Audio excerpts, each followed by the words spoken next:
حضرت صہیب رضی اللہ تعالیٰ عنہ کہتے ہیں کہ رسول اللہ صلی اللہ علیہ وآلہ وسلم اپنے صحابہ کے ساتھ بیٹھے تھے، اچانک مسکرا دیے۔ آپ صلی اللہ علیہ وآلہ وسلم نے فرمایا، کیا تم پوچھو گے نہیں کہ میں کیوں مسکرایا؟ صحابہ نے کہا، اے اللہ کے رسول، آپ کس وجہ سے مسکرائے؟ آپ صلی اللہ علیہ وآلہ وسلم نے فرمایا، میں مومن کے معاملے میں خوش ہوا، اس کا سارا معاملہ بھلائی ہے، اس کی پسندیدہ چیز اسے مل جائے تو اللہ کا شکر کرتا ہے، اور یہ اس کے لیے بہتر ہے۔ اگر ناپسندیدہ چیز سے اس کا سامنا ہو جائے تو صبر کرتا ہے، اور یہ اس کے لیے بہتر ہے۔ مومن کے علاوہ کوئی بھی شخص ایسا نہیں جس کا سارا معاملہ بھلائی ہو۔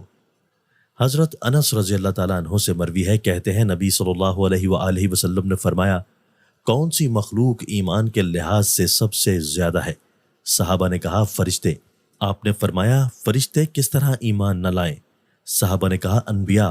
آپ نے فرمایا، انبیاء کی طرف وحی کی جاتی ہے، وہ کس طرح ایمان نہ لائیں؟ صحابہ نے کہا، صحابہ۔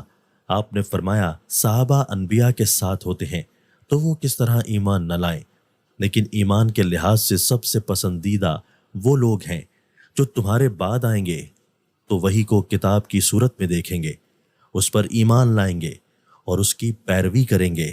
یہ اللہ کے ہاں ایمان کے لحاظ سے لوگوں میں یا مخلوق میں سب سے پسندیدہ ہیں۔